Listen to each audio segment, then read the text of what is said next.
Alright, what's up everybody? Just wanted to do a quick walk around of my fish house build.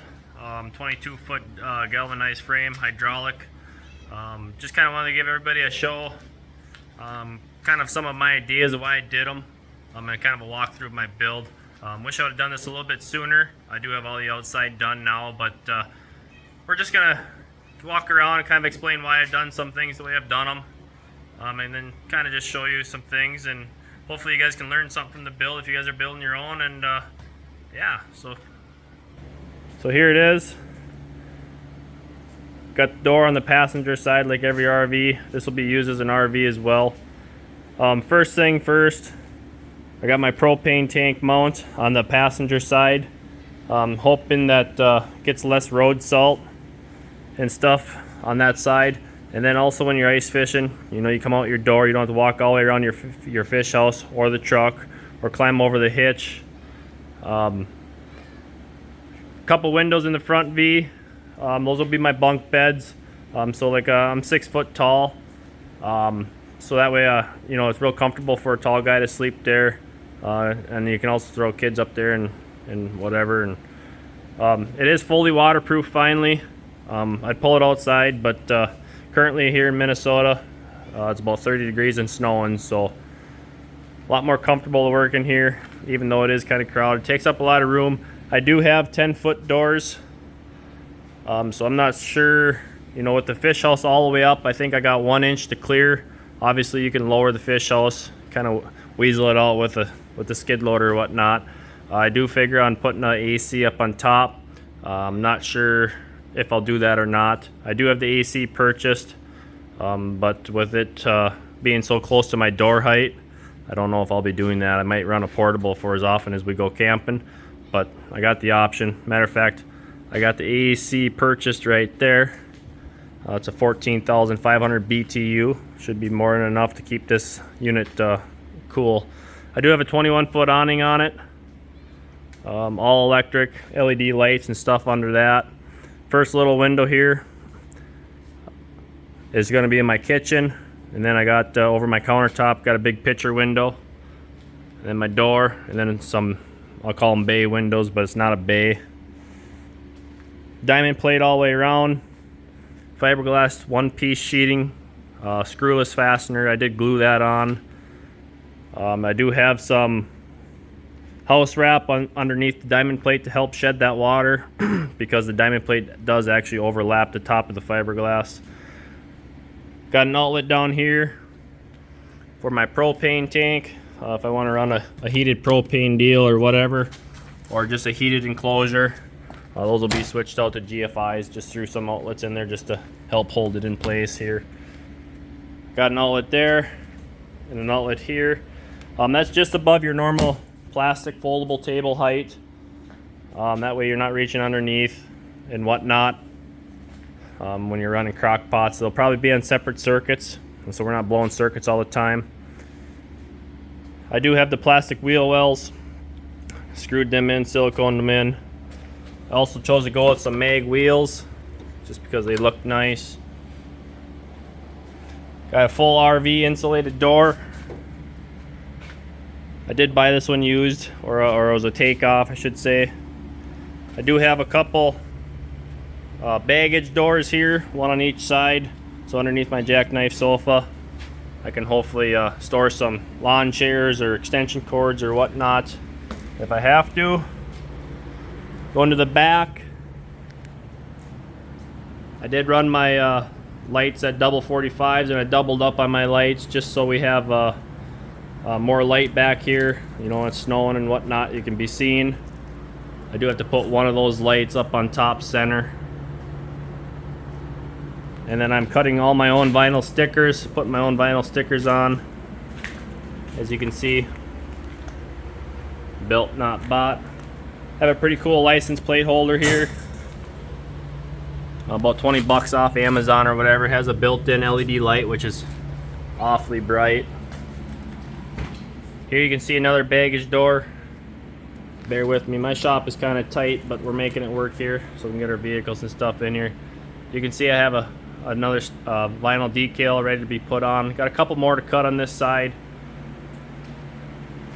I'll plan on running a light strip underneath the trim work up here. There's about a 1/2 inch flat, should be more than enough. I did buy diamond plate, bent the diamond plate corners, and then I got some butyl tape back here, and then I just screwed that on. Screws blend in pretty nice with that black, so I'll take you inside.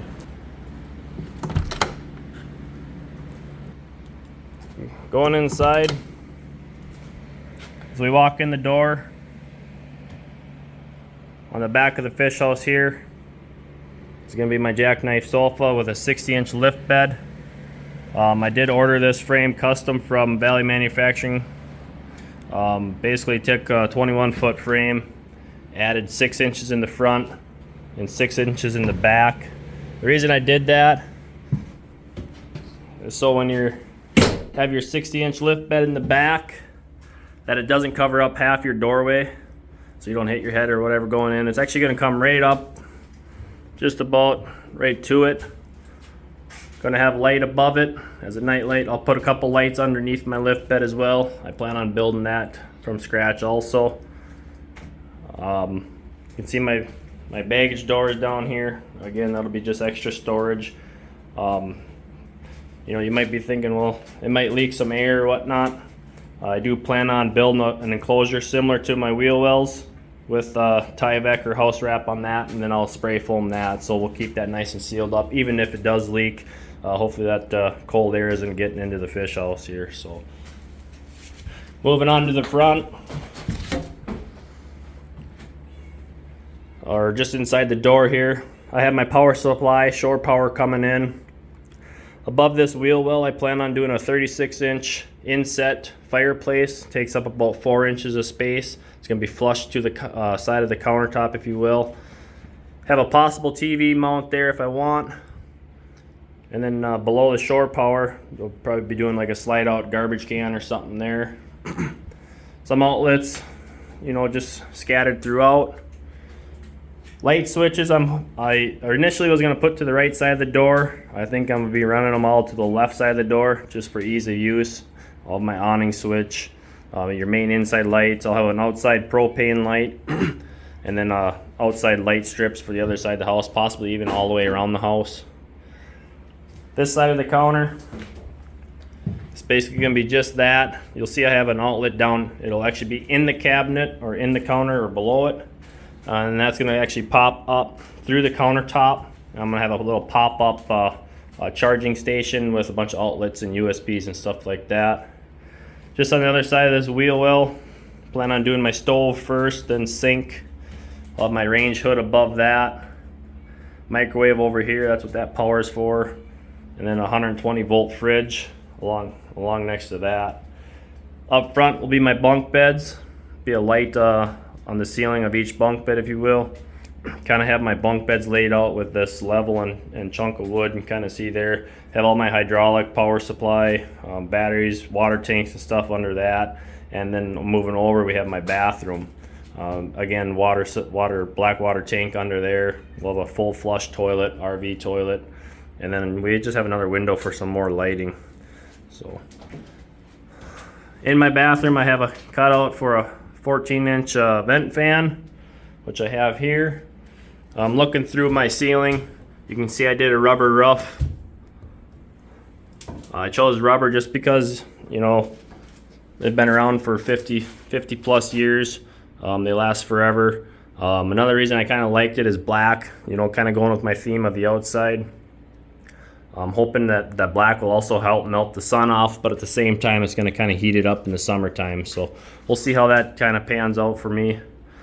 All my X's on the ceiling, I do have marked for some flush mount LED lights. I think I have about 10 or 12 of them scattered throughout the ceiling. Over here, plan on doing a 6-foot jackknife sofa with like 3 drawers underneath. There again, I have power underneath. Plan on running some power out through the front with an outlet or something for charging some Vexilars and stuff like that. On this bathroom wall over here, I'll be running some TV connections through this box to get into my next wall here. So I plan on having a TV here as well. So yeah, hopefully you guys enjoyed this video. Got to see some of my build. You can see I got a lot of wires taped to the wall. That's just kind of a temporary deal. Once we spray foam it, they're going to be in there for good. Just kind of wanted to hold them in place. You can see some of my boxes that I had cut out. Cut these out of my laser I got. I kind of got them on every lighting connection or every wire connection.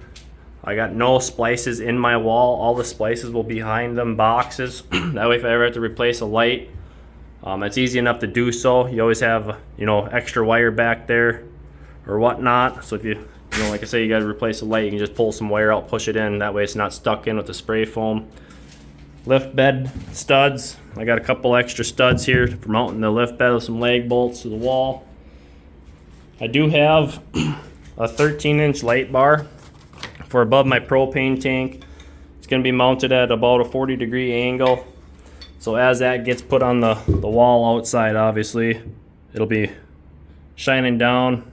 It's like 3,000 lumens, so that thing should be pretty darn bright. I do plan on running some outdoor speakers, so we can have some music inside and out. Plan on putting some boxes on my ceilings, take care of some vibration that the speakers may cause. And then I did frame in 2 spots for an AC unit. Manufacturer says put it slightly forward on the RV. I think is what I'm going to do is probably center it up here. You can see I got my wire in here already. So just going to center it up and see how that works out for me. So like I say, hope you guys like the build. Hopefully you guys can take something out of it. You might think why you did it that way or not, but that's okay. 100 ways to do it. Not everybody's way is right or wrong or whatnot. I did choose to do a flat ceiling. I didn't put no slope on it or not. My enclosed trailer runs a flat ceiling with like 30 or 60 thou. Flat aluminum sheeting or galvanized sheeting. And that holds up well. They got their braces 2 foot on center. I'm all 16 on center. So yeah, shoot me any questions you may have. I'll be making another video here soon too. I have a couple hundred pictures of my build throughout the process.